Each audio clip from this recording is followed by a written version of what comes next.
O 80% da audiencia de Ouqué ten entre 18 e 35 anos. É a franxa de idade abandonada política e xornalísticamente. Quería facer algo sobre a política ourensá, molábame traer por aquí contidos do humor político que se fan noutros sitios. Explica Iglesias sobre esta idea que estaba na súa cabeza desde o ano 2021. Non esperaba que as municipais en Ourense se foran poñer así, que nos favorece, pero tamén nos estresa.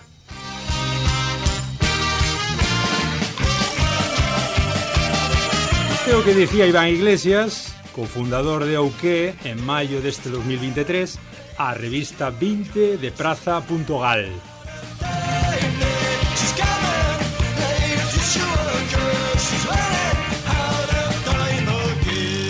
Ola, ola, benvidos e benvidas a un novo episodio do Galiportus, o voso espazo radiofónico galaico e portugués.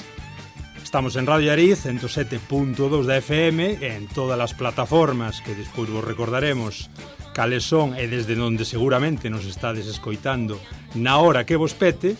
Eu son Germán Estévez, aos mandos técnicos está Carlos, como sempre, e hoxe, nun dos territorios máis embellecidos de Europa, falamos de política, de medios de comunicación e de xente nova, aínda que pareza mentira.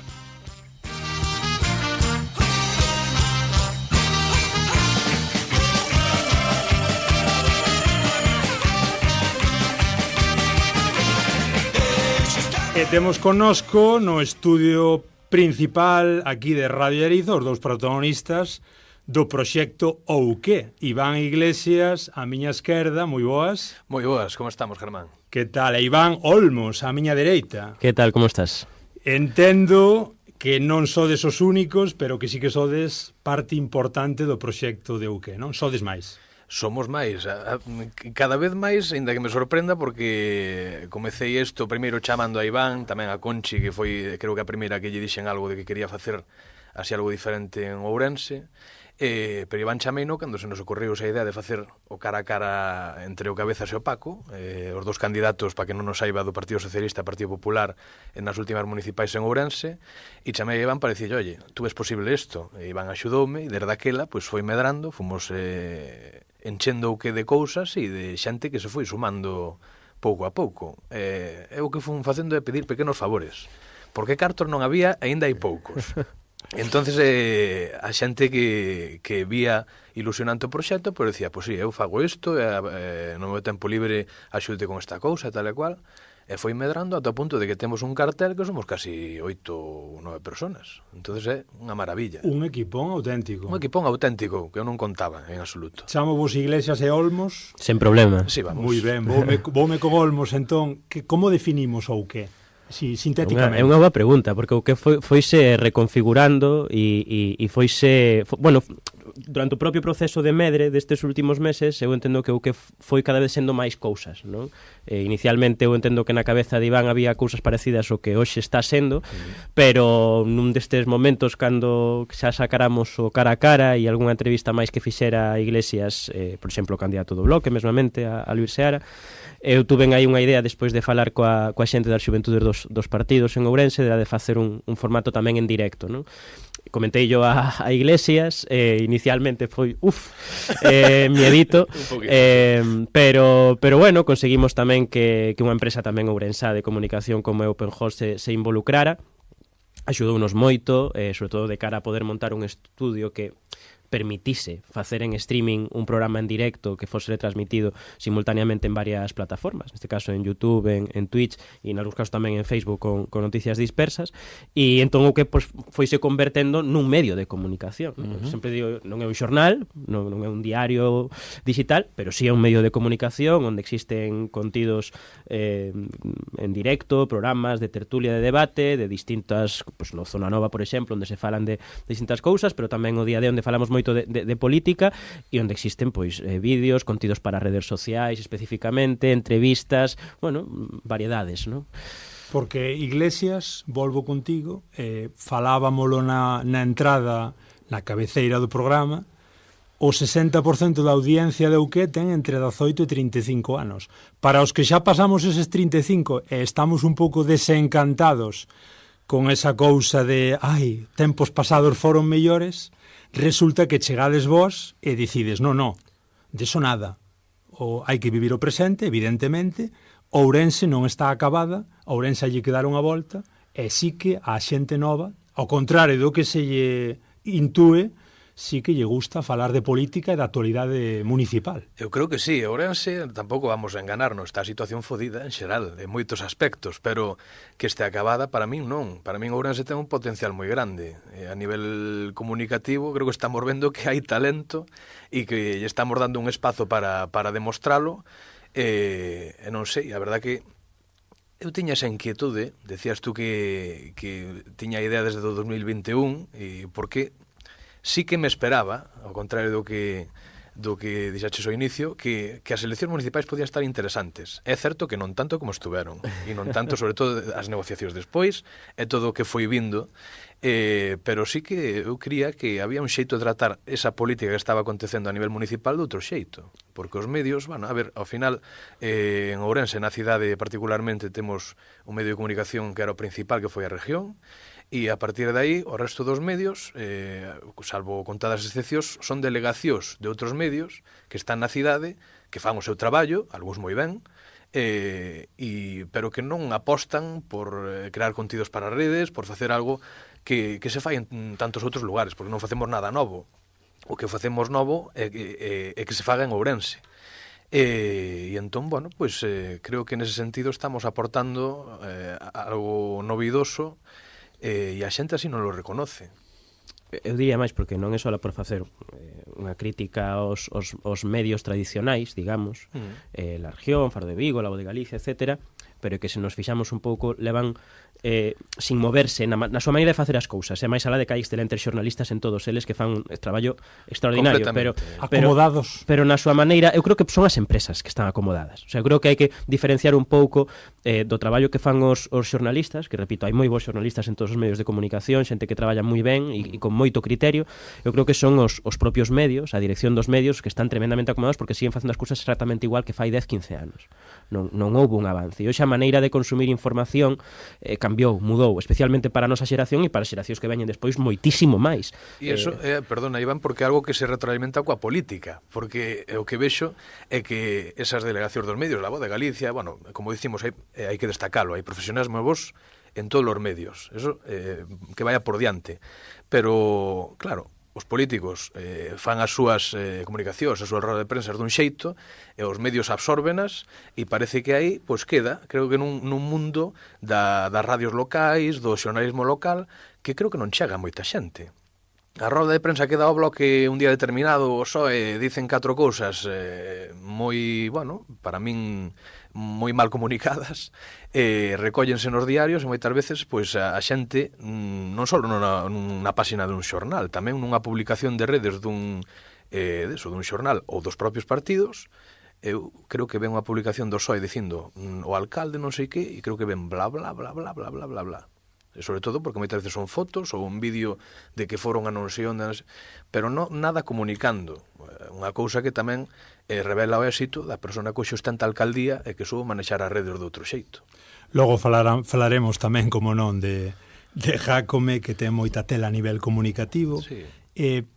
A miña pregunta é, como lle explicamos, queridos Iváns, a unha persoa que non é de Ourense, que nos estarán escoitando nestes momentos, xente do norte de Galicia, xente do norte de Portugal, xa sabedes que este é un podcast de interese galaico portugués, pero tamén xente de fora, como falábamos outro día con Orgullo Galego, galegos, falaba Borxa de Pontevedra, de 25.000 usuarios desde Portugal, desde Brasil, ou que sei, un galego que nos estea escoitando desde Argentina ou desde o Xapón.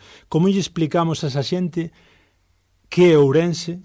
É complicado, xa sei de resumir, pero que xa Galicia é complicada de explicar dentro do contexto ibérico, dentro do contexto hispánico. Como explicamos Ourense dentro de Galicia? É complicado. É moi complexo, máis depende de tamén en que sentido queiras explicalo. A nivel político, a nivel sociedade. Eu creo que Ourense ten unha vou aquí tirarme un triple, pero eu creo que Ourense ten unha identidade propia.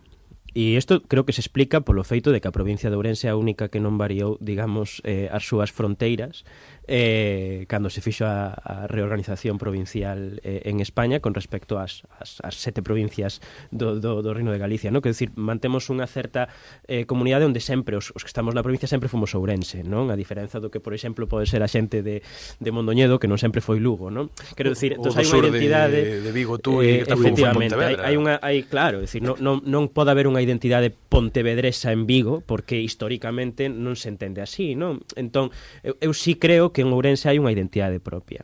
A cuestión é como logo hai unha serie de características pois, por exemplo, os seus propios sectores económicos, os seus sectores productivos, é unha provincia moi urbana, a pesar do que a xente poida pensar, porque prácticamente máis da metade, diría, da súa poboación vive en entornos urbanos, falamos non solamente da capital, senón de vilas de tamaño medio, como Carballiño, Verín, Xinzo, Barco de Valdeorras, Allariz, mesmamente, unha provincia moi urbana, pero onde o sector primario, por exemplo, ten un enorme peso, é unha provincia que tardou moito en digamos, en poder disfrutar de unhas infraestructuras moitas ocasións adecuadas ao tempo no que a xente vivía, onde se lle deu as costas a moita xente que vive en entornos rurais, é unha provincia tremendamente dispersa, bueno, ten unhas características propias que tamén reforzan esa identidade, entón a maneira de entender a vida, a sociedade e a política, pois tamén acaba ao final vendose influenciada por iso, non?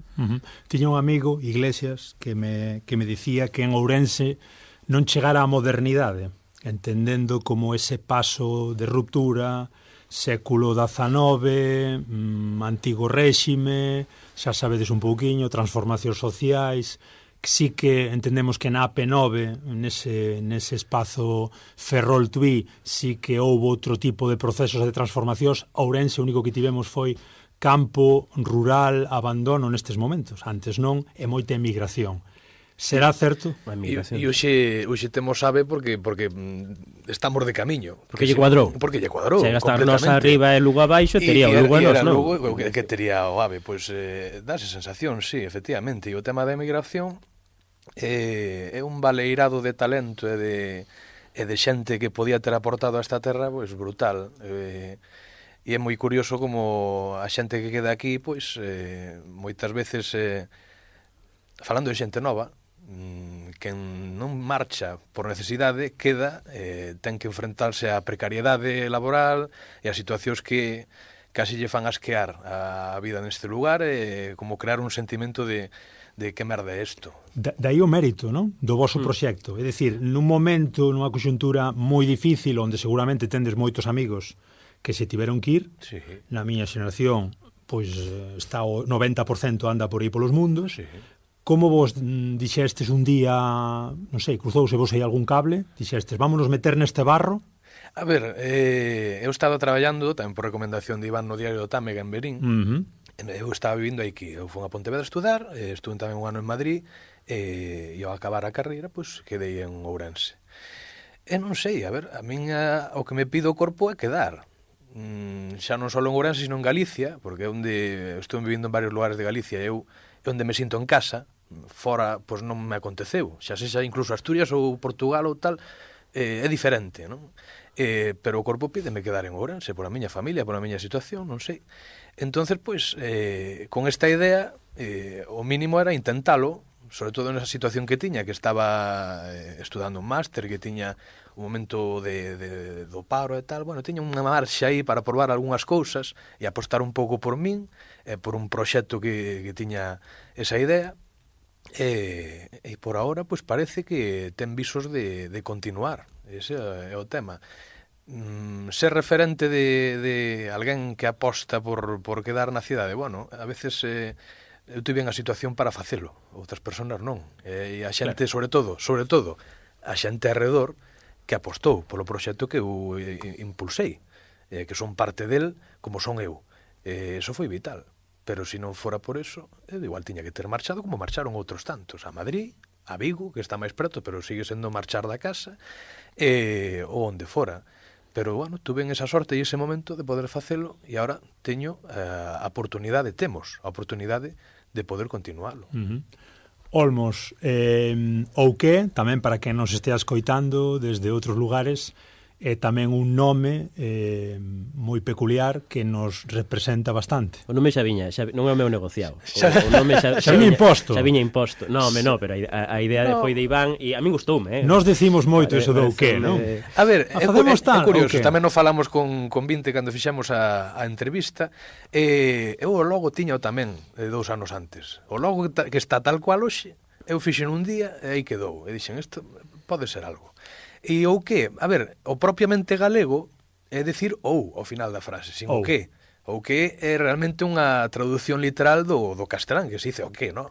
Pero, bueno, evidentemente sí que decimos moito, porque, bueno, é destas cosas que se integran na lingua simplemente é iso. E o de poñer o K e o E con tilde, ademais, que en galego non sería con tilde, bueno, pois eu que sei, non sei.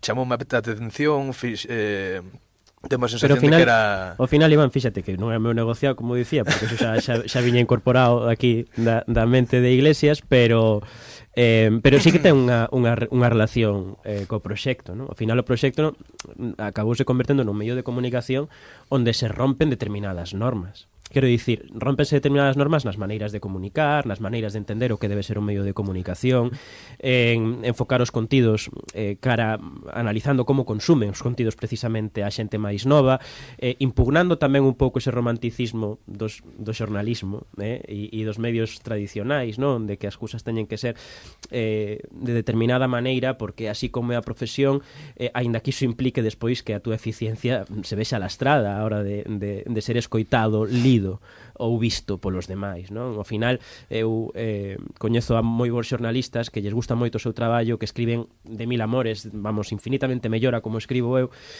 pero ao final non son eficaces. E se a túa información non chega, por moi bonita que sexa, hai algo que falla, non? Sí.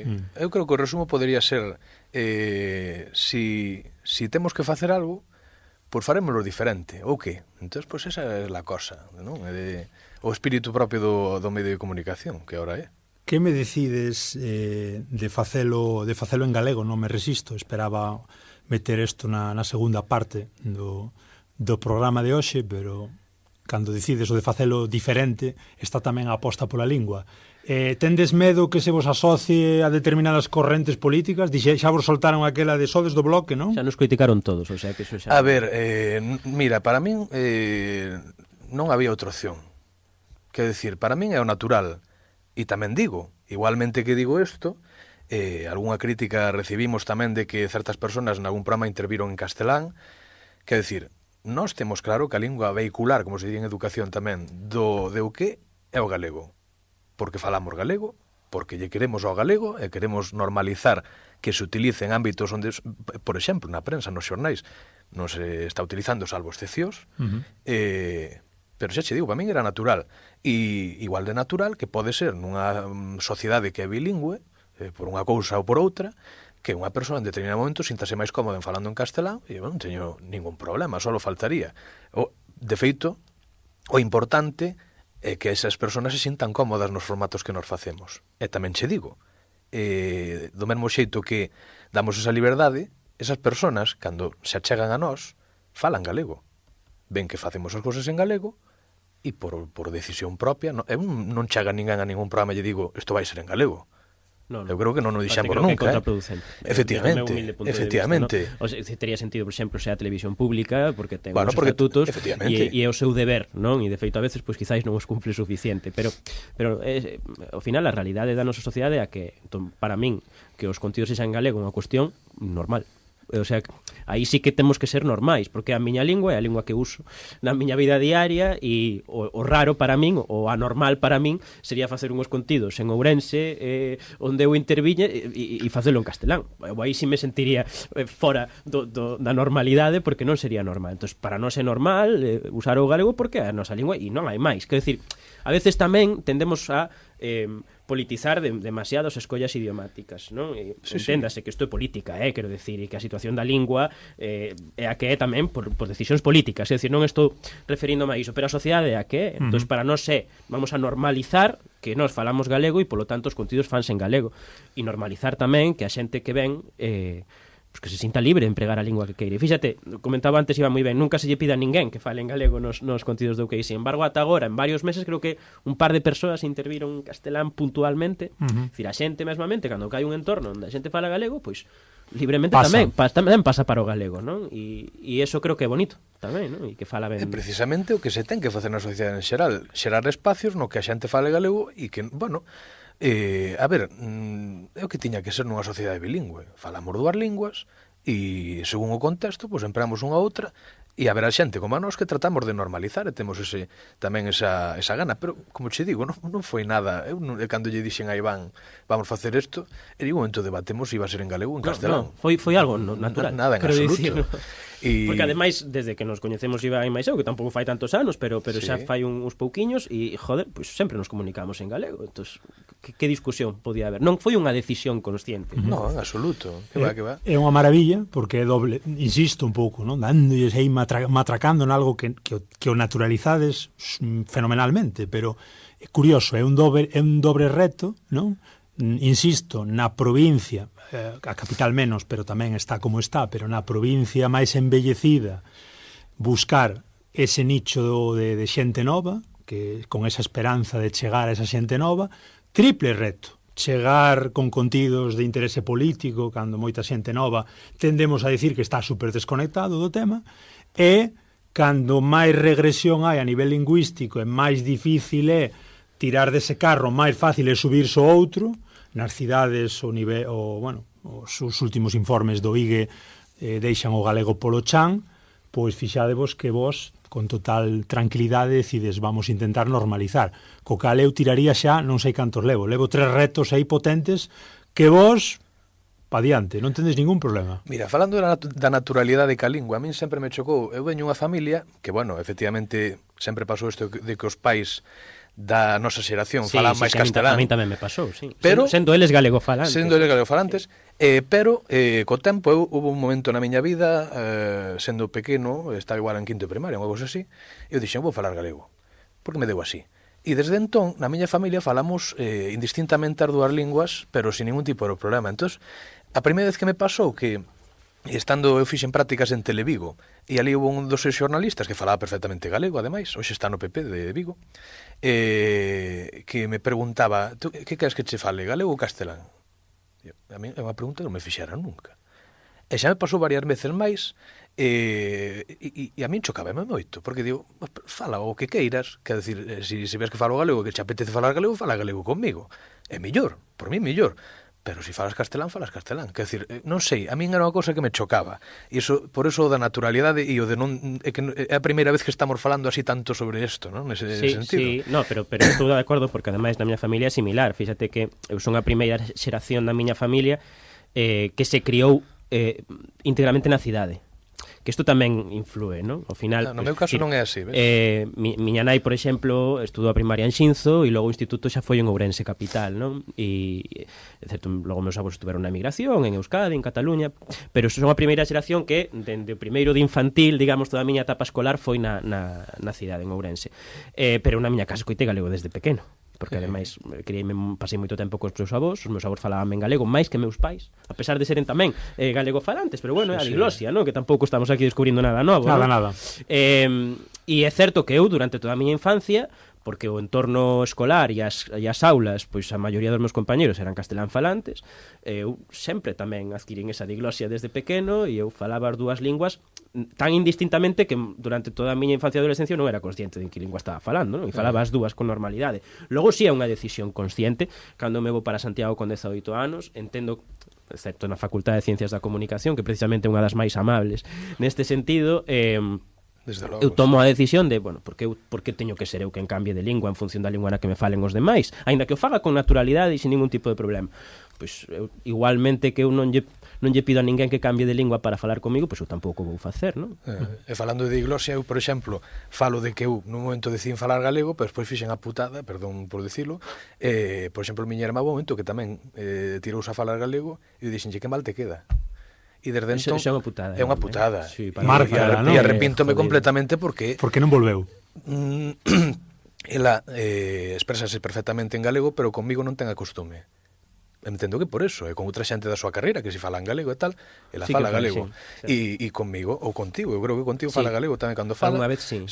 Pero no meu caso non, porque determinadamente pues, desa diglosia que temos, de decirlle a xente que empeza a tirarse ao galego que mal che queda, porque non... Iso pasou a miña parella. A miña parella tamén, toda a súa familia galego falante, pero os seus pais falaban ya ela en castelán de nena, a pesar de que entre eles dous falaban en galego. Ela toma a decisión nun determinado momento de falar en galego con seus avós, e os comentarios que reciben na casa son...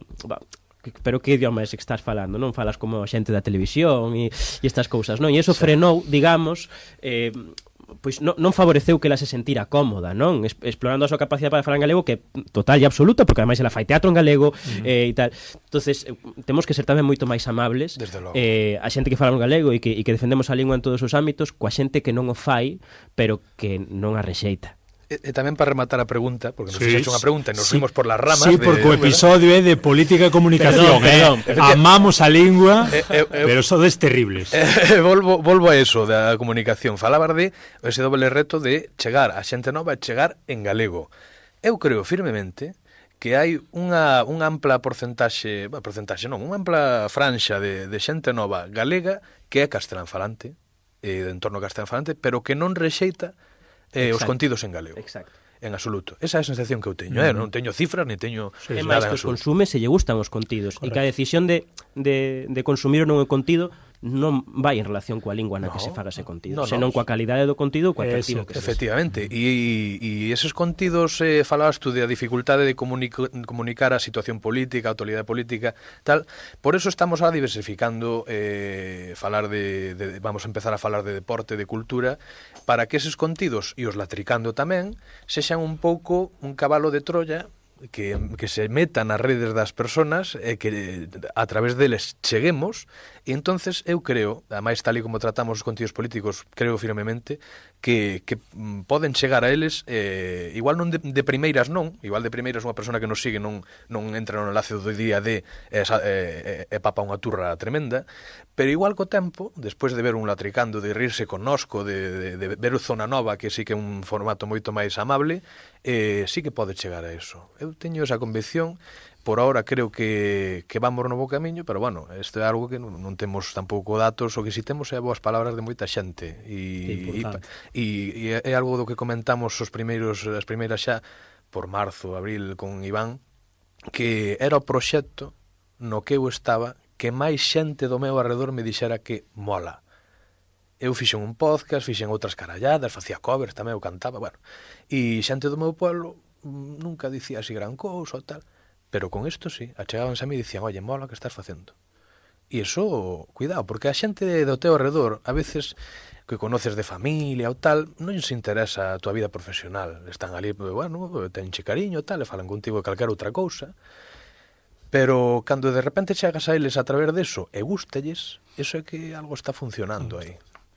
Moi ben, pois caramba se está funcionando o noso programa de hoxe e como estades latricando. Sí, agora falamos un pouco do voso proxecto en concreto, dos espacios que tendes dentro de UQ, falamos un pouquiño, como non, da política ourensá e de algunha cousiña máis. Un pouquiño solo, Un pouquiño na máis. Mentres tanto, escoitamos un tema antes deste segunda parte do episodio de hoxe, un tema que vos gusta moito, trátase de Puñeta, composto por Mondra e Fillas de Casandra. Maravilla.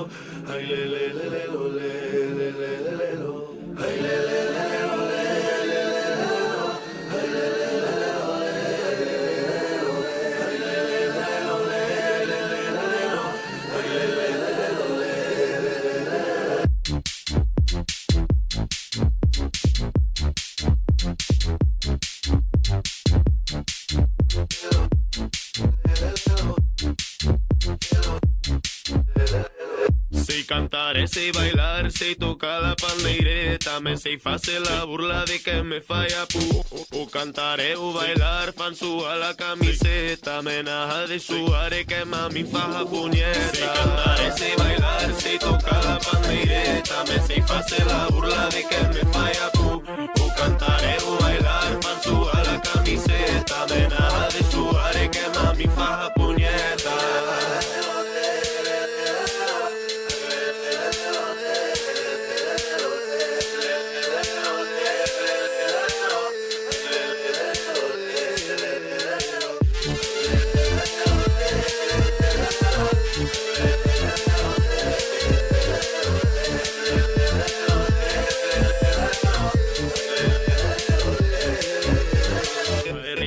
Subando, aí arriba o nosso bandinho, aí arriba o nosso bando, que seja bem pequenininho, aí arriba o nosso bando, aí arriba o nosso bandinho, aí arriba o nosso bando, que seja bem pequenininho. Aí agora que nos juntamos, aí o mundo ama e las sillas, aí agora que nos juntamos, aí viva nossa companhia. Aí agora que nos juntamos, aí o mundo ama e las sillas, aí agora que nos juntamos, aí viva nossa companhia. A que nos ajuda a cantar, habemos de chocolate, aí que nos fa a puñeta, sol imán para que o mate. A que nos ajuda a cantar, habemos de chocolate, aí que nos fa a puñeta, sol imán para que o mate. Agora que me puxeron a pandeireta na man, agora que me puxeron canto daqui a mañá. Agora vai a remuda, agora é cantar ben, agora a mocidade ha de cantar o deser. Non me faja la puñeta, non me faja la puñeta, que me dixo miña nai que tocar a pandeireta. Non me faja la puñeta, non me faja la puñeta, non me faja la puñeta, non me faja la puñeta. Sei cantar e sei bailar, sei tocar a pandeireta, me sei facer la burla de que me falla pu. Sei cantar e sei bailar, sei tocar a pandeireta, me sei facer la burla de que me falla puñeta. Sei cantar e sei bailar, sei tocar a pandeireta, me sei facer la burla de que me falla pu. Sei cantar e sei bailar, sei tocar a pandeireta, me sei facer la burla de que me falla puñeta.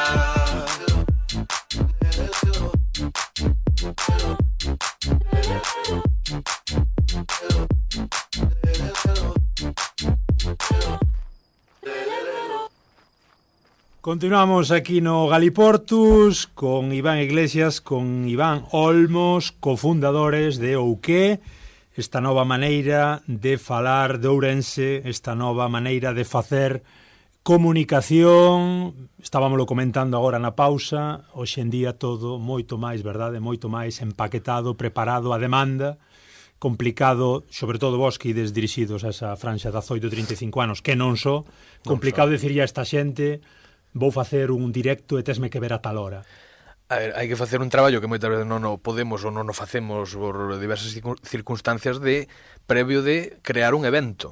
E que a xente, pois, a quen poida cantar, que este atenta para conectarse, pero a ver, na media dos contidos que estamos facendo, temos tido directos moi potentes, pero bueno, 45 personas en directo, 50, ben, pero despois, claro, empaquetado, como tú dicías, chegamos ás 800, 700 visualizacións, porque hoxe a xente consume cando lle dá gana, e iso hai que aceptalo, xa está. De feito, os contidos que facemos son todos para que a xente, pois, na plataforma que queira. Estamos ahora meténdonos tamén a introducir os nosos contidos en Spotify, porque é o que ten que ser, porque a xente consume de diversas maneiras. E totalmente, o sea, este concepto que eu empecé a estudar cando estaba en cuarto de comunicación visual, ali no 2016, nunha destas materias, non me acordo agora do nome, ¿no? Pero nunha destas materias de industria, emprendemento e tal, destas que hai a final da carreira e tal, sí.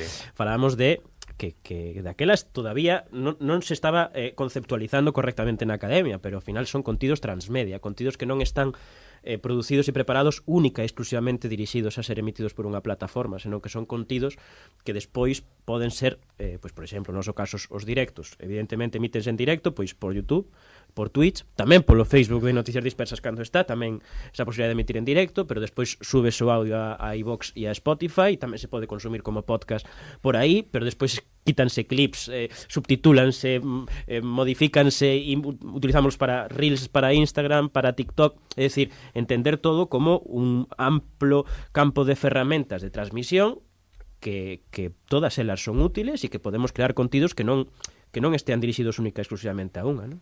Quen se encarga un poquinho aí El. do traballo por atrás? El, aquí o director. Iglesias, sí? A nivel técnico, sí, bueno, vou delegando, por exemplo, a miña irmá que está estudando animación videoxogos en Coruña tamén lle dá moito edición e axúdame con moitos clips e tal. Agora deleguei en Víctor Barbosa, tamén, que é un técnico o tema de subir os podcasts a iVoox e a Spotify. Pero, bueno, todo o tema, sí, a nivel técnico, por funo desenvolvendo eu, e chegado o momento, pois, digo a esta persona, oye, isto fais así, así, así, e vou delegando. Pero montar o estudio tamén, melloralo, bueno, foi salindo de aquí pouco a pouco, porque a veces tamén de como comezou o estudio que temos hoxe. Indo ali a unha carpintería ali ao lado, dibujándolle nun papel, puxeme ali a dibujar un papel, mira, como queríamos a mesa. Necesitamos un tablón así, con forma de triángulo. Que collímola grandísima, collímos unha mesa, además, os tablos grandísimos, recomendounos aí o David Martínez de Open House que nos acolle, e dixo, aquí ao lado hai unha carpintería tal e cual, fomos ao lago, vimos unha mesa grandísima que houve que recortar outra vez porque a mesa quedaba amplísima para o que se tiña que utilizar, e despois co tempo David, o sea, de Open House, proporcionounos as cámaras robotizadas que utilizamos para gravar, compramos a mesa de realización, mesa de sonido, compramos unha cutreira de todo e ainda a sustituímos hoxe xa con diñeiro non só dos asociados do que, de Patreon, do que fomos conseguindo, sin, bueno, para que xa non é diñeiro propio, xa non temos que poñer directamente tanto do noso peto, e tamén un ordenador novo, porque ata agora tamén era prestado, era un ordenadorciño que botaba fume o pobre bicho.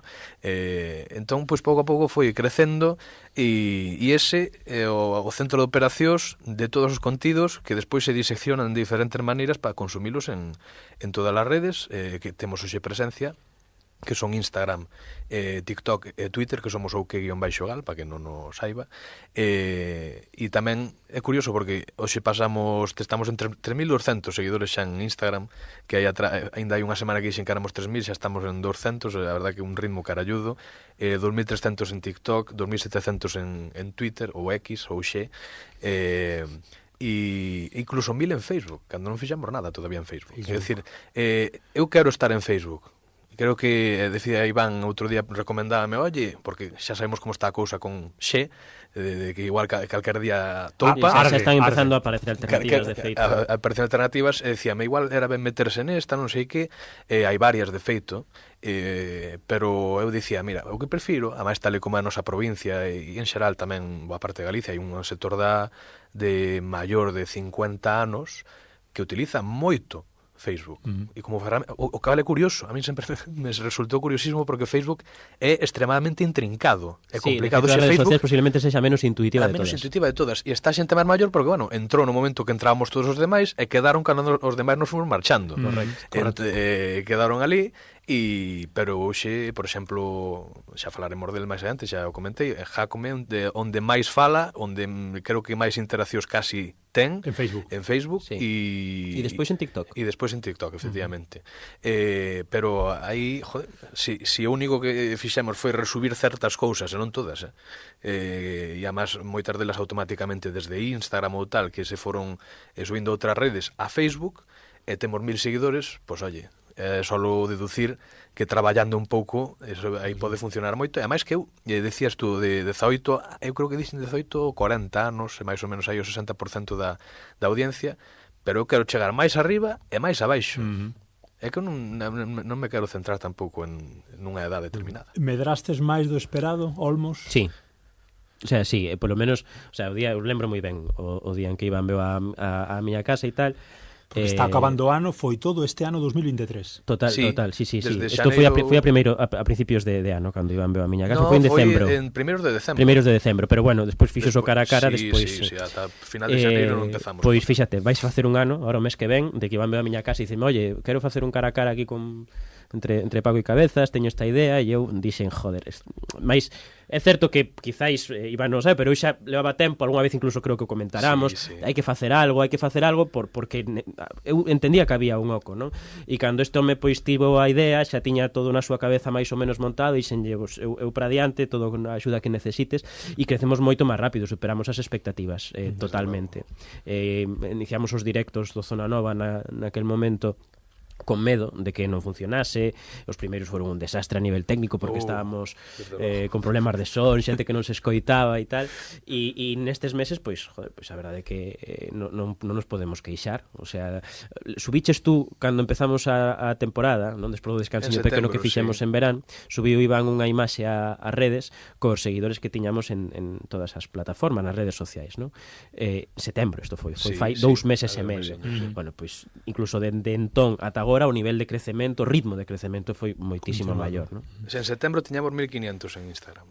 E hoxe temos 3.200. Estades medrando, estades ocupando espazo, estades ofrecendo contidos que bueno, estaban aí para atreverse con eles, pero ninguén se atrevía.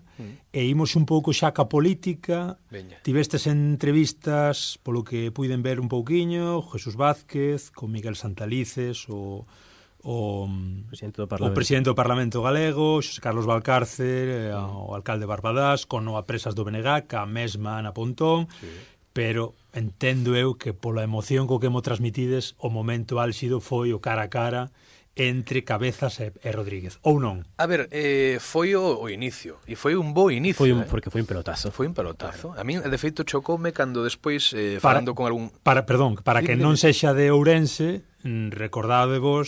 recordarvos que Cabezas e Rodríguez son dous históricos exalcaldes da cidade das Burgas. Correcto, sí.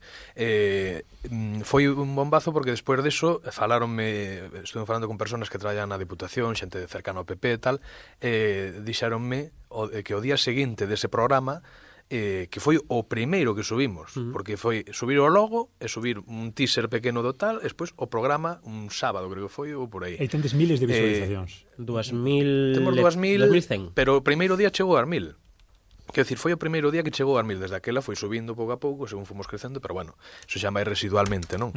Pero, e ao día seguinte decíanme quién era ese chico que xuntou Cabezas ao Paco ali no Liceo. Eso foi a idea porque Cabezas viña de ser escollido como candidato, presidente do PP de Ourense en xullo do ano anterior, e eu, pois tiña a idea xa desto, non sabía como empezalo porque xa tiña plantexado o TFM, e dixen, como empezo isto con algo das luces de Nadal? Tú mira o que pensaba empezar eu. Plantexino tamén como unha serie de reportaxes sobre temas da cidade, cousa que non se fixo xa máis. Claro, porque eu contaba que fora eu solo o que fixara o TFM, e o meu ritmo e tal e cual.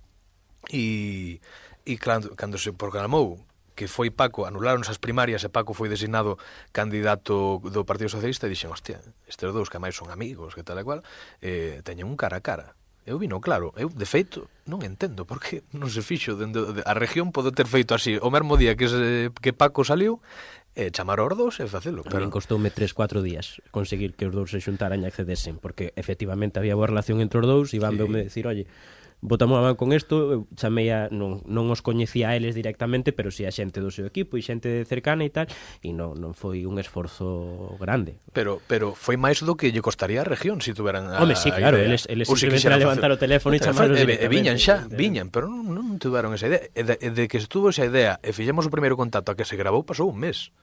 De decembro a xaneiro. E decía, momento álxido, foi un momentazo, un potente inicio, pero a entrevista a bombazo, sin duda, foi a que lle fixo Iván Olmos a Jesús Vázquez, totalmente. A máis que... Exalcalde de Ourense. Exalcalde de Ourense, perdón, que non... Exconselleiro. Perdón, que non introduzo as cousas. Sí, tranquilo. Pero, nese caso, Jesús Vázquez, incluso esa entrevista foi unha guinda moi boa a... Non decimos en absoluto que influíra, pero foi unha guinda moi boa a esa dinastía. Déjeme creer que sí, a esa dinastía Baltar. Unha guinda maravillosa porque a 2 días de publicarse a entrevista foi cando se soubo que Baltar non optaría de nova a presidencia da Deputación. 2 días despois. 2 días despois. E esa entrevista foi un bombazo, a maior audiencia que temos 6.000 visualizacións nesa entrevista.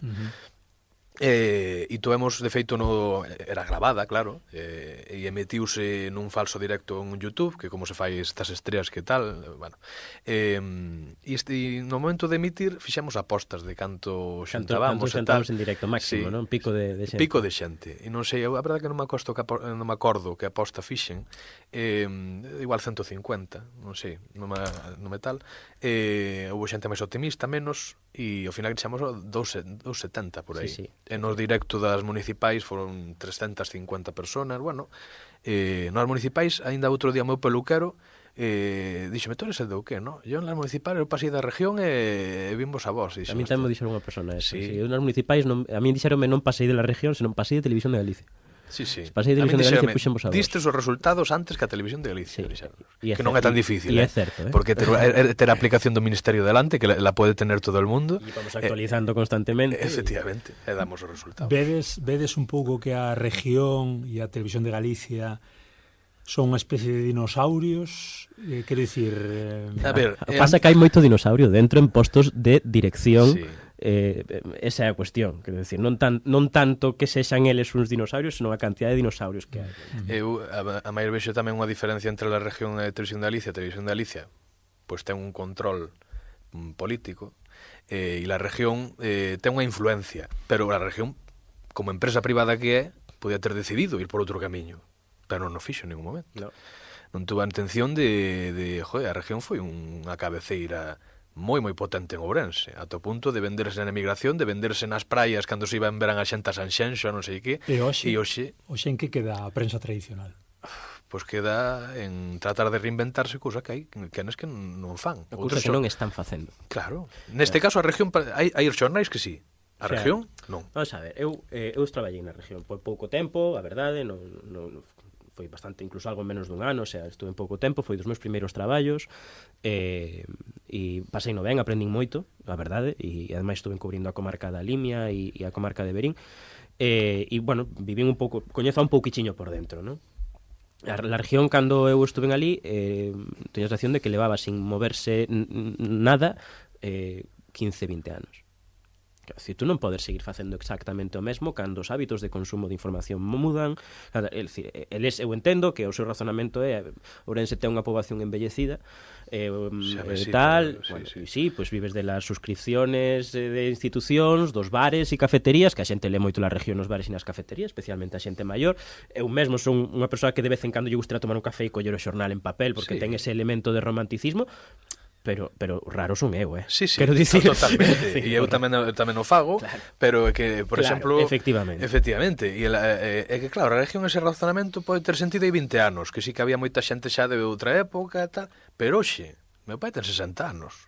Meu pai non toca un xornal, 60, alguén de 70 que coñezo varios que non toca nadie un xornal, nin non vai coller os quioscos que xa non existen, nin unha librería, nin tampouco do 80, pois habrá 4 gatos que toquen un xornal, pero que xa hai xente de 80 anos que anda no móvil, malamente ou como boamente poidan, pero anda. Entón esa visión da población envellecida, sí, pero a población envellecida está abstraída do mundo, sigue consumindo as cousas como se facían hai 20 anos, non. Entonces o razonamento é idiota para min, e sobre todo ele dicía que cando estabas na región que derache a sensación de que non se moveran en tantísimos anos. Inda agora siguen escribindo as cousas para encaixalas no xornal. Sí, o sea, sí, escriben por o papel. Sí, pero eso fan moitos xornais, ¿no?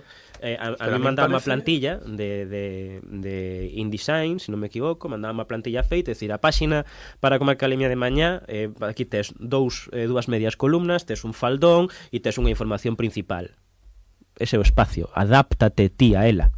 É dicir, é lo que hai. Aquí tes un breve, pues, aí terás que buscar unha información pues, dun pequeno evento e meter aí en 4 liñas e tal, non? É cousa como demasiado artificial, mecánica, é imposible ser creativo para min, é dicir, isto é unha visión estrictamente persoal. É certo que eu non estou de xornalismo, estou de comunicación visual, e haberá moitos xornalistas que che digan non estou nada de acordo. Eu respeto moito esa opinión. Pero creo que eles están sendo conscientes e están se dando conta. Tú entras hoxe na conta de Twitter de Telemiña ou de la región, por exemplo, de la región, ten moitísimos miles de seguidores, moitos máis que a nós, na conta de Twitter ou na de Instagram tamén. Só faltaba que claro, moitísimos máis que a nós. Pero cal é a súa maneira de utilizar a súa conta de Twitter, por exemplo? Automatizar que cando se sube unha peza informativa a web de la región, automáticamente se publica o link en Twitter. O impacto deses tweets, a pesar de ter moitos máis miles de seguidores, é moito máis reducido co que temos nós, con moitos menos miles de seguidores. Pasa un pouco mesmo nos perfiles de YouTube. A conta de YouTube de Telemiño ou a propia de la región ten moitos miles de seguidores. As visualizacións dos seus vídeos son moi baixas. A veces hai algún que se viraliza en redes e tal, puntual, que a veces suele ser un grabado polo móvil por un xornalista ou por un veciño porque era unha cousa moi espectacular e viralízase. Claro. Pero a maioría dos vídeos non teñen visualizacións. Como é posible que con 20.000, 40.000 seguidores ou suscriptores teñas de promedio 300, 400, 1.000 visualizacións? Algo estás facendo mal. Non hai engagement cos teus suscriptores, non lle estás ofrecendo nada diferente, converteuse en algo mecánico. E para min creo que ese é un dos seus grandes problemas. E creo que non lle pasa só a región, que lle pasa a outros xornais, pero bueno, como estás falando de Ourense, pois... Sí. Engagement, ese enganche, non? Esa cousa de... ese agarre, moi ben. Xa vedes que estamos un pouco tocando todo tipo de temas, encántame. Maravilloso. Vou retomar outra vez, vou meter outra vez volante para a esquerda ou para a dereita. Quen son Baltar? Para que non é de Ourense, que representa a familia Baltar? A ver, a familia Baltar, seguro que fala moito mellor Iván Camín desto, porque é un... Dice, no. A ver, Baltar, pues, é unha familia que tuvo un poder absoluto nesta provincia. É que... Ainda o ten? Ten moita influencia, desde logo. Sí, pero a ver, Baltar é unha persona que tiña o control ata tal punto de que a nivel incluso xudicial, a nivel de persoas da Policía Nacional, da Guardia Civil, que decir, moita xente, a parte dos funcionarios da propia Deputación, pois comían da súa man, por favores, por mil cousas, por unha habilidade política dun caciquismo brutal, pola que teceu unha tea de araña na que moita xente pois, se viu inmersa non tiña capacidade de levar a contraria, de incluso, ainda hai moitas prácticas desas en moitos alcaldes dos concellos da provincia, de incluso militar noutro partido, ata o punto que moita xente que milita no PP e é alcalde dun concello da provincia é porque o PP estaba na Deputación e era o xeito máis sencillo de ter unha financiación mellor para o concello.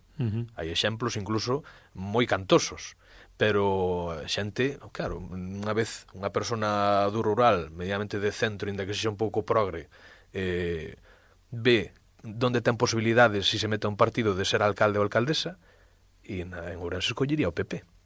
E ao contrario, pois era complexo. Incluso, como che digo, hai prácticas de usei de alcaldes que inda hoxe fan unha chamada se ven alguén falando cun militante socialista.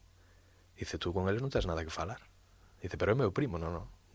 Tú falas co alcalde que tal. Sicilia, Sicilia, pero sin pistolas. Home, violencia, eu non sei canta houbo, a verdade que non estou tan enterado, pero... No, aquí somos xente tranquila, non penses violencia para ter capacidade de influencia e poder. E estou plenamente de acordo co que comentaba Iglesias. Eu creo que hai outra cuestión que define os Baltar e eles entenderon moi ben que para ter poder necesitaban estar nas institucións.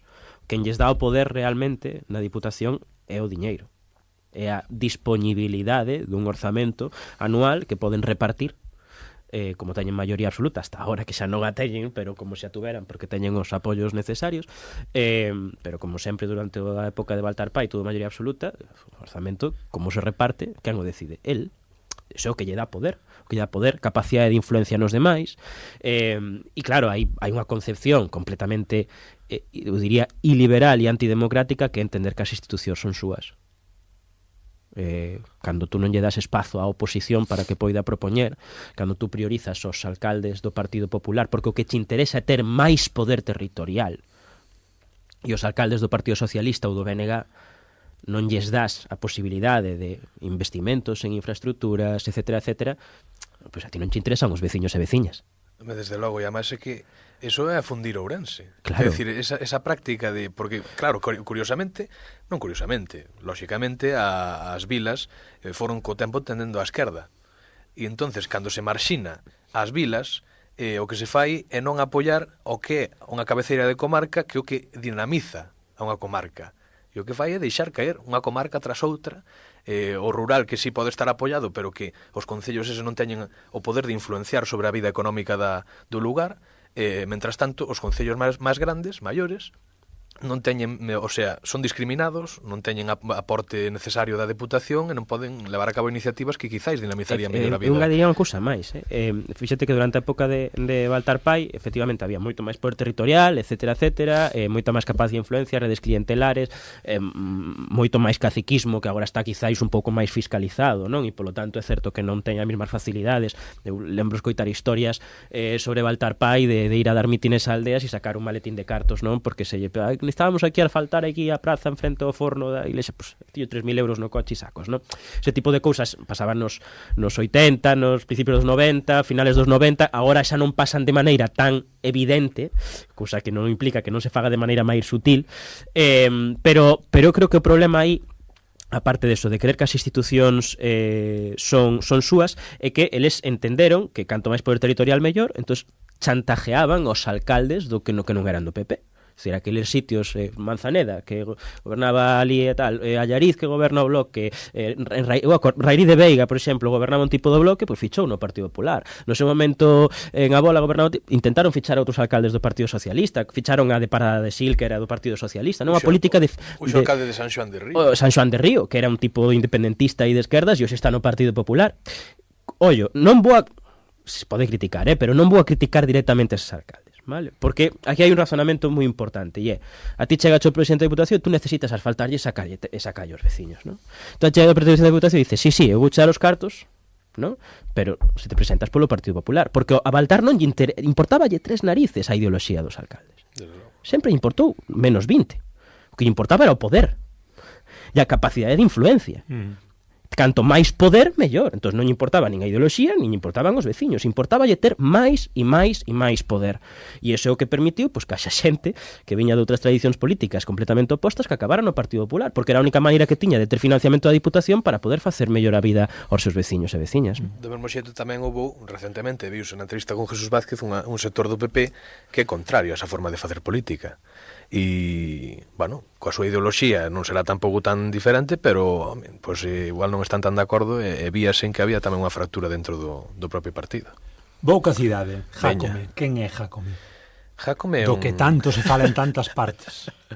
Jácome é un personaje moi particular cunha habilidade comunicativa brutal, que xa demostrou cando montou a súa televisión local, que fixo infinidade de reportaxes metendo, vamos dicir, criticando a xestión de anteriores gobernos na cidade, e que co tempo pois, foi capaz de ver antes que os demais a capacidade das redes sociais para xerar influencia, e foi vital no seu primeiro mandato, esa capacidade de comunicar do xeito que el lle daba a gana, desmarcándose, porque tamén foi capaz de ver o que dicíamos antes, que o xeito de comunicar dos medios non chegaba moitas veces á xente, que chegaba mellor un vídeo de 1 minuto dicindo calquer tontería, ou anunciando como vai ser a festa de non sei que, ou dicindo, sí, parece unha carallada, pero falando con xente pola rúa daste conta de que lles chega moito máis eso que unha rolda de prensa de calquer outro partido. De calquera, do PP, do PSOE, ou do Bloque, ou de Ourense en Común, ou do que fose. E política espectáculo. Tamén, desde logo. Algo que funciona moi ben en TikTok é ser un personaje e dar un pouco de rabia. Xa comentamos moitas veces, Iván e eu, pero funciona. Si algo non che convence en TikTok, e ves que hai unha persona que isto non me gusta tanto, pero non, hai unha pulsión. Hai unha pulsión, sí, de me gusta, de non sei que, de quedar un rato máis vendo o vídeo e o algoritmo volve a recomendar, e a base deso, aínda que non che guste de todo, acaba chegando o mensaxe que el quere lanzar, non? Pasa con ele, pasa con outras moitas persoas. Quer decir, ahora estáse vendo certas cousas de Jácome que sí que se pode facer unha fin a certas prácticas da ultradereita, como por exemplo algún que outro curso negacionista do cambio climático, fai o programa do 25N, vale, ben, pero dentro do programa mete un curso de defensa persoal, centrando a visión na víctima, en vez de decir por que hai persoas que agreden, por que non vamos falar de por que as persoas agreden e que se pode, facer ou non para evitalo. Ainda así, creo que non o definiría como unha ultradereita a Gonzalo Jácome ni a democracia orensana, pero sí ten as prácticas comunicativas da ultradereita, completamente. E compáralo con Milei, está a outra escala moito maior, desde logo, e tratando temas moito máis complexos, aos que Jácome moitas veces inteligentemente non se mete, porque senón igual a cagaría. É cando se mete porque caga, non ten ni puta idea. efectivamente, é cando se mete caga, desde logo, pero as prácticas comunicativas son as de Milei, son as de calquer outro líder de populista que foi capaz de entender como se comunican agora as cousas e como chegar á xente, ata o punto de xenerar na persona un balance de pros e contras que lle sale a favor, porque a xente pode ver en Jácome unha persona difícil de soportar, pode ver unha persona con malísimos modales que fai certas cousas que incluso ten prácticas cercanas á corrupción, por non dicilo xa con todas as palabras, pero no balance dos pros funcionalle máis todo o que fai que consideran que é bo. E iso consigo el a través do seu xeito de comunicar. Que lle decides a quen desde o Estado, digamos, os medios televisivos, léase 4 e demais, fala de Wild Ourense, Salvaxe Ourense? Aquí o experto don Iván Aquí Olmos. estivo estuven aí en un par de programas no que nos convidaron a falar e, bueno, pues evidentemente por visibilidade e tal, e sempre tratando de serlo de unha maneira máis profesional posible, pois participamos, bueno, é un produto televisivo. Quero decir, eu non lle daría máis voltas, eu entendo, non, esa aldraxe, non, dice, el Salvaje Ourense, estas tal. Eu, honestamente, non é un contido que eu acostume a consumir como espectador, non é un programa que... Pero é un produto televisivo que ten o seu público e, oye, pois tampouco temos poñer límites á creatividade e produción televisiva. E a frase, Olmos? É dicir, é tan Sí. salvaxe como eles o creen que é? No, pasa que, bueno, pois eu penso que eso simplemente xira en torno á propia figura do alcalde. O sea, durante a época de Jesús Vázquez ou a de Paco e de Baltar, a de Paco Rodríguez e Cobi Partito, pois ahora se pasaba desapercibido para a prensa estatal porque era xente normal e xa está. É dicir, non lle daría máis voltas a iso. Non, si que é certo que hai unha visión a veces de centro-periferia, non desde Madrid, non, que dice, mira, que raros aquellos allí que tienen un alcalde que está así medio loco e tal. Bueno, pues que vamos facer, tampouco é ninguna novidade que desde Madrid sempre haxa esa visión un pouco paternalista da realidade política con respecto a que eles entenden como periferia deles, non? Pero bueno, non lle daría máis voltas a iso. A mí interesa máis como nos afecta a nos. Quero dicir que é unha cuestión porque a análise que facía Iván era moi honesta e estou plenamente de acordo con todo, ¿no? As habilidades comunicativas de Jácome, por moito que as súas formas sexan tremendamente cuestionables, son efectivas e que non se pode duvidar porque é a realidade. Eu iría un pouco máis alá, ¿no? Creo que Jácome é unha persoa pois que necesita ser visible, que ten unha necesidade, oye, que é perfectamente lícito, pero que ten ansia de poder, non? E de feito, vese tamén nas propias dinámicas internas da súa propia organización política, non? Democracia Ourensana é Jácome, é Gonzalo Pérez Jácome. Aí hubo moita xente que se marchou porque non había democracia interna, porque todo xiraba en torno a él, porque ademais non é solamente que non houbera democracia interna e que todo xiraba en torno a él, é que non había organización como tal, o sea, non existía absolutamente nada, era democracia insana é Gonzalo Pérez Jácome, e moita xente non se fía del porque él tampouco se fía prácticamente de ninguén. Entón, aí hai un problema tamén, creo que de relacións sociais pola súa parte, de relacións persoais, bueno, eu creo que él non está en política para facerlle máis fácil a vida a xente de Ourense. Eu creo que ele está en política bueno, quizáis para sentirse mellor consigo mesmo. Análises... Así es nada, Análises casi freudianas aquí de Olmos, totalmente lícitas. Imos ir acabando xa. Propóñovos agora un pequeno xogo. Quero que me definades con dúas palabriñas os seguintes nomes. Arranco justamente por Jácome Iglesias. Dúas palabras, la Virgen. Non te me vayas,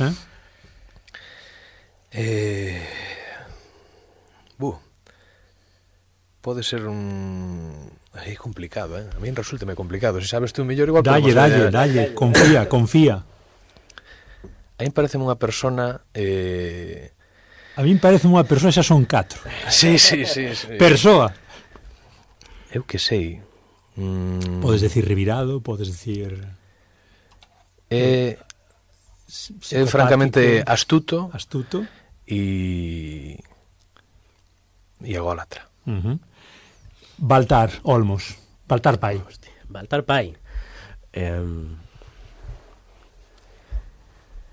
Chuvia de ideas, sin problema, lanza de vos. Cacique antidemócrata. Baltar Fillo, Iglesias. É un mal herdeiro. Para min, un mal herdeiro pouco hábil. Seara, o candidato do BNG Olmos. Riguroso e soso. Paco Rodríguez. Era para min unha volta innecesaria. Manuel Cabezas. Un pouco igual, non? O peor pasado da cidade. Jesús Vázquez.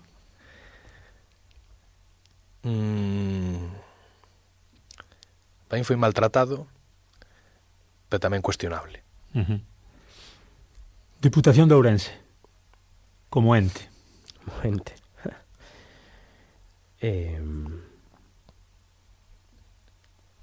Chun. Anacrónica. Vale. E iba a decir unha segunda, pero sí que me quedo con esa. Anacrónica en xeral. No a Presas, que tamén entrevistastes. Sí. Eu creo que é...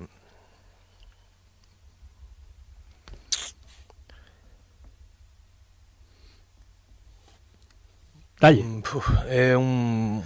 non sei, para min é unha boa representante de muller nova e comprometida co que cree. Eleccións o ano que ven seguramente a nivel galego. Ana Pontón, Olmos. Posible presidenta. Rueda. Estaba pensando no de Rueda de repuesto e viñame posible desguace, ¿no? O no viño de Rueda. No, eu creo que líder en fabricación, para min. Besteiro.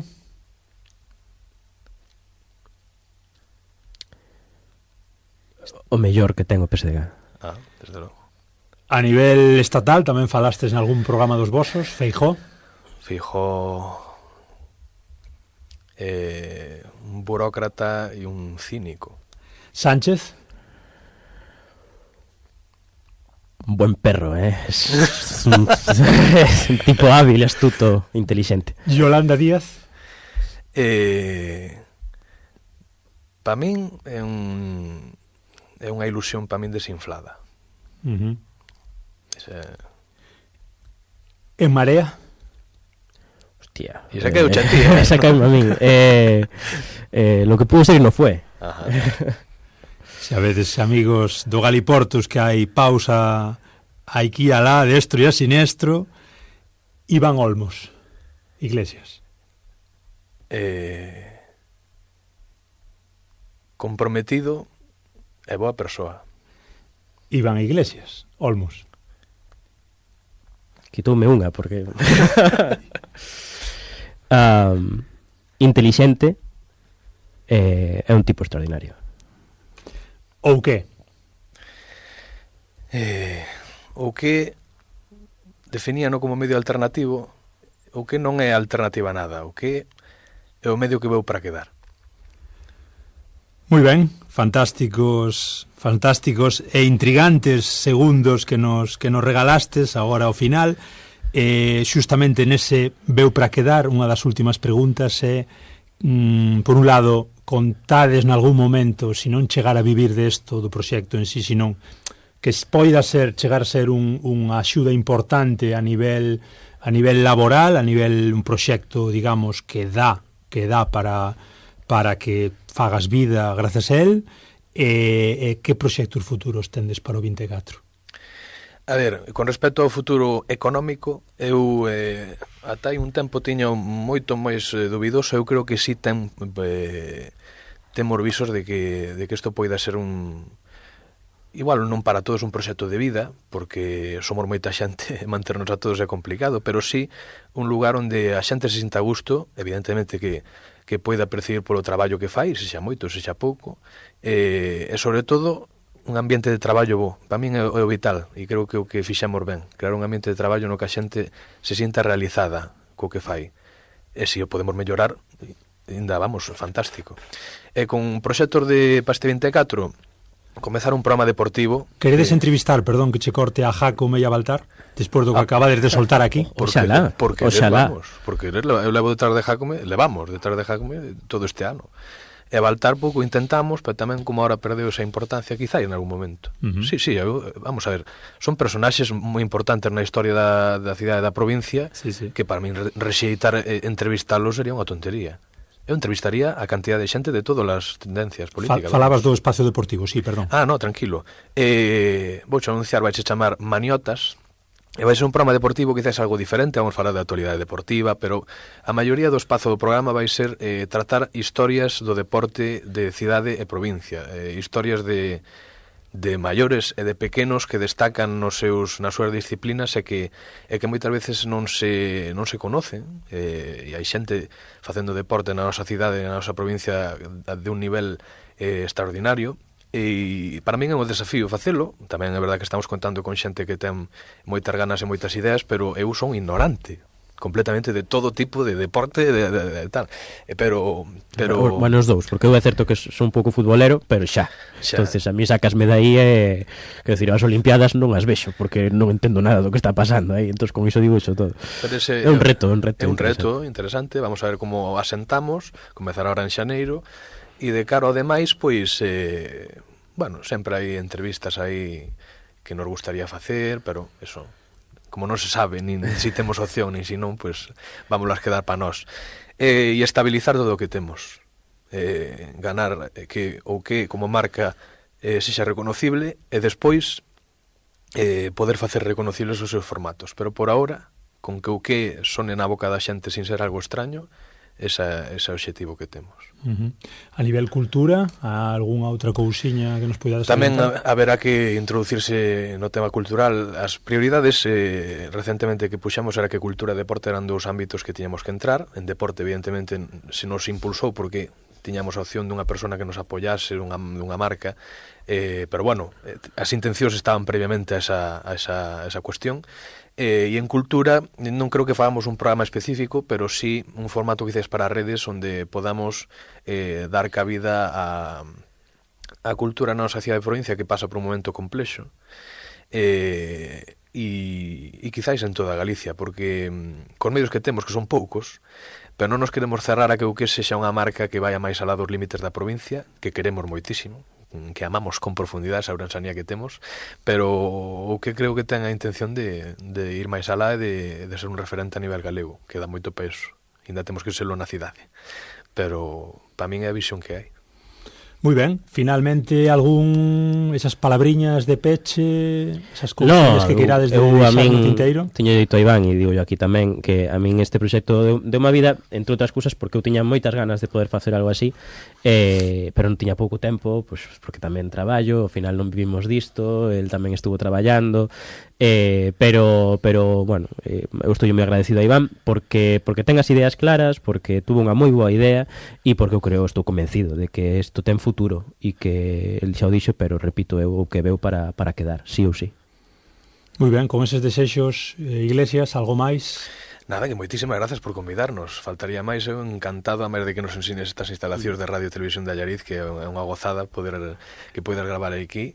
É un gusto, o sea, lá máis iniciativas destas instalacións e máis concellos, e que o teu programa vaya para adiante, dende a nosa visibilidade que che poida amordar, pois encantadísimos e moitísimas grazas. Continuamos en contacto, moitísimas grazas a vos. Recordamos ou_gal. Ou que con K. Ou que con K guión baixo, para que aínda non saibades, que seguro que sí, que eso sabedes, pero ou que guión baixo gal. En todas as redes, estades en todas as redes habidas e por haber, tendes eses espazos, ese latricando, ese xente nova, ese día de... Zona nova. Tendes a zona nova aí para debater de todo tipo de contidos dedicados a xente nova e tamén a ti, que tes 57 anos agora e estás comprando pan. Por suposto. E que estás desexando... YouTube non pregunta, que idade tes? Non podes ver este contido. Ni nós tampouco. Para adiante. Ou para ti que tes 74 e que estás agora mismo cos pés metidos diante da lareira, co cafeciño. Faltaría máis, eu encantadísimo de chegar a máis xente. Ou que recíbevos con moita forza. E tamén Galiportus, outra vez máis, graciñas por estardes hoxe aquí en Allariz. Saludarvos a todos os que estades escoitándonos, os que chegastes ata aquí, e tamén recomendarvos vivamente para os que sexades de Ourense e esteades interesados en contidos de política e de comunicación de sociedade relativos a Ourense, pois que entredes e que vos vinculedes un pouquiño ao proxecto de Ouque, que tamén creo que hai por aí un Patreon. Hai un Patreon, efectivamente, que pouco, a verdad que a veces a mí tamén se me acordo. A mente empresarial a veces vai se me completa. Para colaborar. En Patreon somos, patreon.com/ouque. Pois ali o Patreon ao final é unha suscripción mensual que pode ser de 2 euros ata moito máis. Hai unha de 300 que non está pensada para ser mensual, ten a opción de facer un spot se tes un negocio e tal. Bueno, temos varios niveles de suscripción, tamén con merchandising que vai asociado e que chegará, porque ainda non chegou porque estamos preparando, pero ao final é un lugar onde a xente que desexe poida apoiarnos e pois darnos unhos cartos pois para equipo, para cousiñas, para simplemente un apoio que nos queiran dar. Moi ben, pois ata aquí o Galiportus de hoxe. Para os que non sexades de Ourense, permitídernos esta licencia ese pequeno reducto galaico portugués tan querido, tan próximo a nós e que tan diferente esa pequena Galia dentro da outra gran Galia. Recomendámosvos, convidámosvos a Ourense a que veñades por aquí, a que nos fagades unha visita, a quen queira, a visitar a cidade, porque merece moito a pena, a provincia tamén, evidentemente. Unha aperta a todos os que nos escoitaste, recordámosvos, eu son Germán Esteve, diste o Galiportus, estamos en iVoox, en Spotify, en Podgalego, e tamén nas redes, aínda que non tantas como Ouque, pero tamén andamos por aí en Facebook, en Twitter, temos un canalciño, en WhatsApp, para que se nos sigades, e como non, en Radio Allariz, 107.2 da FM. Moitísimas grazas a Carlos unha vez máis. Hoxe deixámosvos, non podía ser de outra maneira, cun tema que se chama Ourensanía, que para que non entenda, define esa maneira de ver e de sentir Ourense, esa especialidade e esa especificidade tan grande. Con Ourensanía de María do Ceo, quedades, sexa cedo ou sexa tarde. Unha aperta a todos, chao, chao. De costume e noite lúa e queixume os suaves fan o eco a néboa o fume Ourense dorme trasgada mudan na catedral as imaxes da fachada de pedras vacianas troca vanse esculpindo curros Celso, Emilio e Xocas Carlos Casares ao norte na porta que preside Don Eugenio Montes e na ábsida enfeitada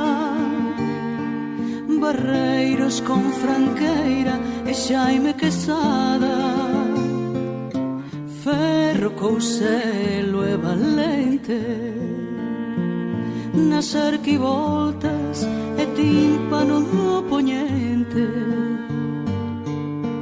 na portada e dintel San Rosendo con Virxilio e ben Xosé Ourense máxica na madrugada que o bardo auspicia detrás nos cefadas Ourense de meigas e algaradas de Atenas, de Galicia togada Ourense de poetas fecundada cruceiro de caricia e de ruada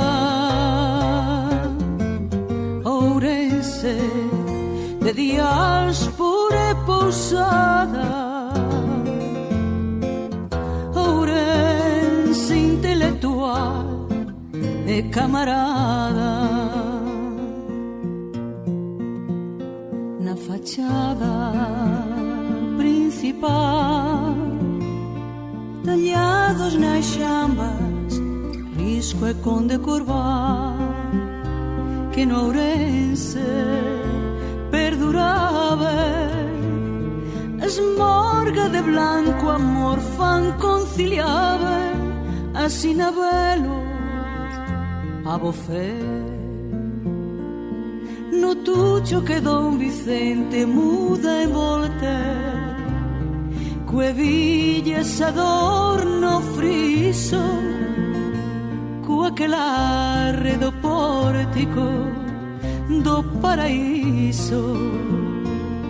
Ourense Manuel de Dios, Otero Pedraio e Pater Feijó. E noite pra madrugada, meigas van da Chavasqueira a Ponte Romana, magostos prenden nas rúas, bruxas e feiticeiros danzan nas burgas. No vencerse a casi e guía, canta María o fado da ourensanía. Ourense máxica na madrugada, que o bardo auspicia detrás nos cefadas. Ourense de meigas e algaradas, de Atenas, de Galicia togada. Ourense de poetas fecundada, cruceiro de caricia e de ruada. Ourense de diáspora e pousada,